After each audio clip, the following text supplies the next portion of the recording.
Jesse from Bands 411. We are here with I the Mighty. If you guys want to go ahead and introduce yourselves for the lovelies who should know you. I'm Blake. I'm Chris. I'm Brent. I'm Ian. So how did you guys come up with your band name? Well, we actually had a song called I the Mighty Defeat Us. It was just Ian and I at the time. We were an acoustic duo called Breakpoint. We met Chris at our practice studio. We practiced next to a different band. He was in a band called Anxious Me. And he started gigging with us, and then we met Blake at a show, and he started gigging with us. And eventually we got signed to a little label out in San Francisco called Talking House Records. And there were already breakpoints that existed, so we needed to come up with a name really quickly and get the contracts done. So we had a song called I the Mighty Defeatist, and we just dropped the Defeatist, and thought it sounded kind of cool. I like the name, to be honest with you. I think it's pretty fantastic. Sweet. How long have you guys all known each other, and how did you guys meet? I've known Brent and Ian for a long time.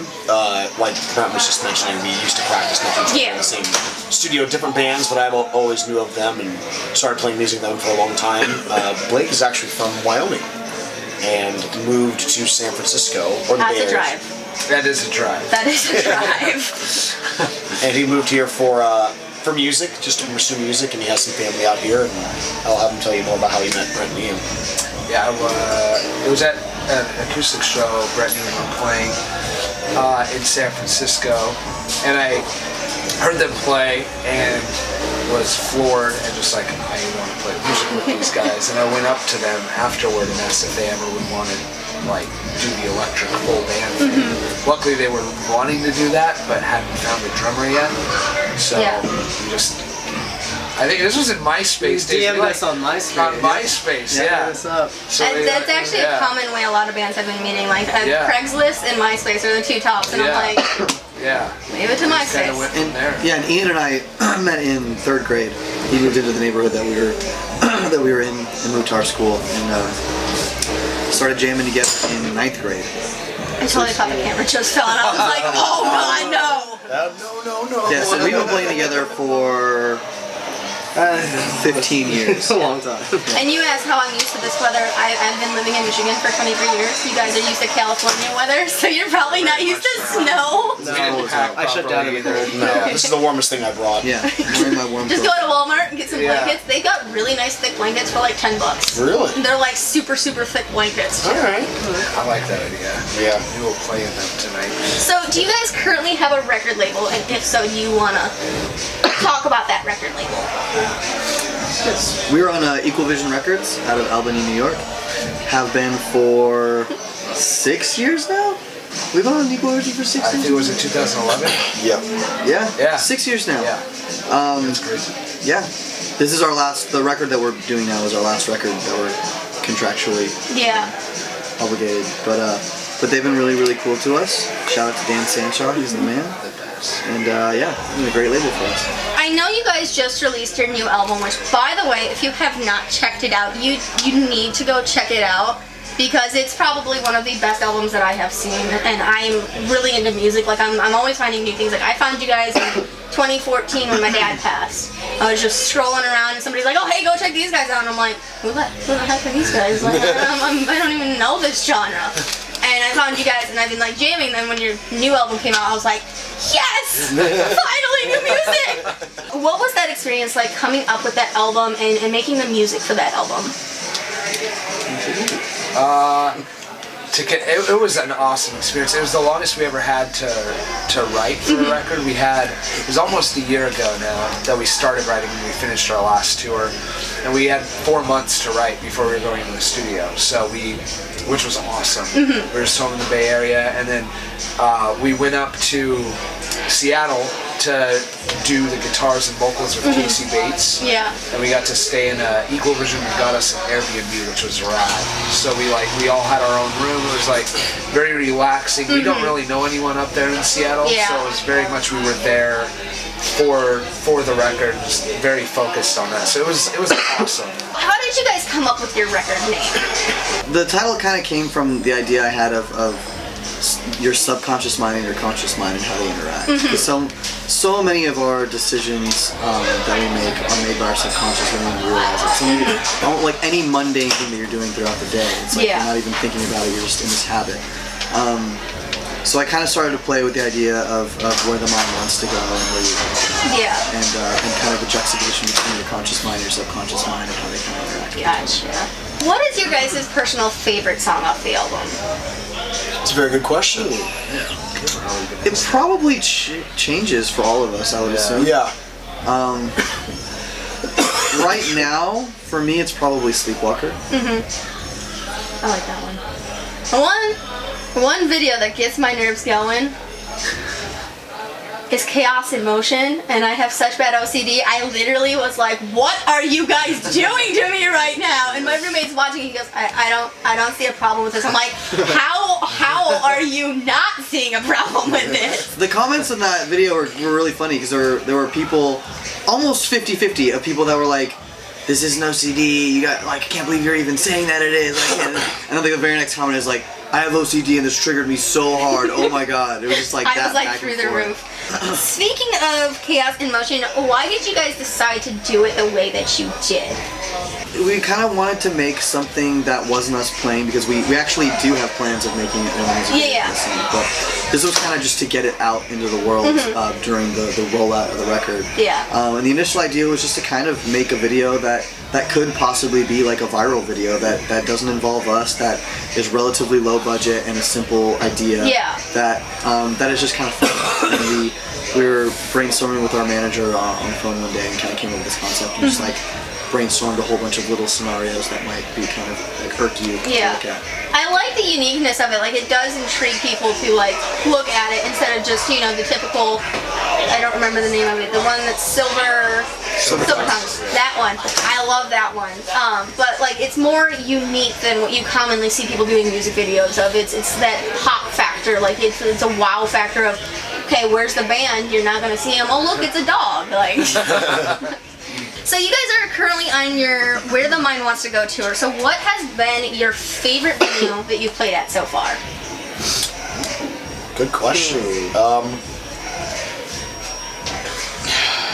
New York is always awesome. I've heard so many good things about New York venues. Yeah, there was like a different spot this time that we played. There was like the subway in the background. There was a huge window behind the stage, and it just looked out over, I don't remember which line, but the subway system. Oh wow. It was awesome. Yeah.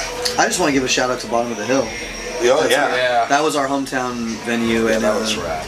first time we had ever sold it out like in advance, and just the energy in the room was just really, really, really cool. So that was the way we opened this tour, which was the hometown. Yeah. Good way to start. But yeah, it was really cool and just nostalgic. We played Bottom of the Hill more times than any other venue. So what has your guys' favorite memory been on this tour so far?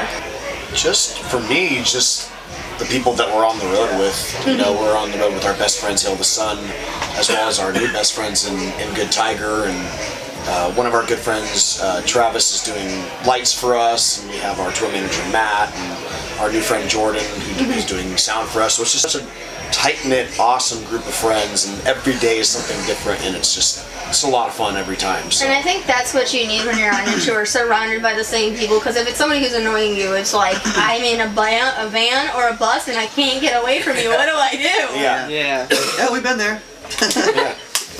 As I saw on your website, you guys were doing the VIP package, was something that I thought was absolutely amazing. You had activity books and colored pencils. How did you guys come up with that idea? Well, we knew we wanted to do something different. We wanted to do... The whole initial idea was this Inception to Master class, if you will, where we basically talk you through the whole new record, song by song, tell you about like the inspiration, and we thought it would just be kind of nice for people to have something to do if they wanted to during that. Yeah. I mean, granted, like literally nobody has. Everyone's just like sitting. Oh, I would be attentive. coloring. If I had that, I'd just be like, okay, I'm listening, but I'm also coloring at the same time. Yeah. So we thought it'd be cool just to give people something to do with their hands if they wanted to while we were doing the Inception to Master class, and then we just started coming up with like, you know, an Mighty Mad Lib or a crossword puzzle. Yeah, or a I word think that search. is absolutely genius. Like, I messaged my editor about it. I'm like, this is probably one of the most genius bands I've ever met. Like, they're doing activity books and colored pencils in a blanket. Like, Can other bands do this, please? Like, this is fantastic. Thank you. Shout out to our manager Daniel Rubin, who did a lot of work helping us get the VIP together. He was very instrumental in making it as seamless as it is. Yeah. So we love you, Rubes. So, who writes your guys' songs, and what are your main topics for your songs?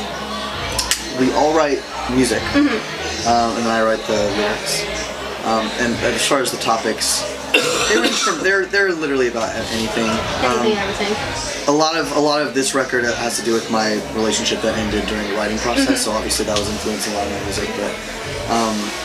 But yeah, I mean, there's like a song on the record that's about like ghostly possession. There's like songs that allude to like drug use. There's songs that are just kind of all over the map. Yeah. Like storytelling songs. Yeah. What has your guys' biggest challenge been as a band? That's a good question. I think early on our biggest challenge as a band was just getting tours, getting meaningful tours. Yeah. Because we do blend a lot of different genres. Yeah. And when you don't fit concretely into a niche, it's pretty hard to get into something. Like Yeah. we built enough of a thing on our own and with our team now that we're established enough now that it's kind of cool because of all these blend of genres, we can kind of like, now that we're worth tickets, we Yeah. can kind of pick and choose like a heavy tour and then a lighter tour, and now we can almost use it to our advantage. But I Yeah. think when we first started out, it was really difficult just to get someone to be like, yeah, we'll put them on the tour, even though they're not heavy enough for the heavy bands, and they're not poppy enough for the poppy bands. So I know you guys have a ton of social media. What are your most used ones? Probably for me, Instagram and Twitter and Facebook. Instagram and Facebook for me. Yeah. Instagram, Twitter, Facebook. Yeah, I basically just use Instagram, and I'll do here and there on Facebook and Twitter. I do enjoy Snapchat, though. Yeah. Y'all want to follow me on Snapchat? It gets pretty stupid. What has your guys' favorite memory been as a band?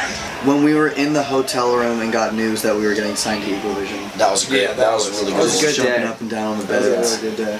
Yeah. And then another one that came to mind right away was when we played Madison Square Garden with Cody Yeah. and Candia. That I was gonna say pretty that whole tour was one of my favorite ones. Yeah. Yep.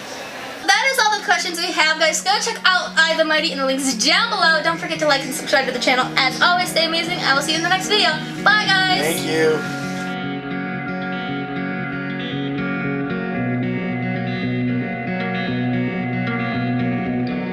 Another morning I wake up without exception, though I guess now it's closer to the afternoon. And I am not the first one of thousands tradition, but the last to go to sleep along with you. What has your guys' favorite memory been as a band?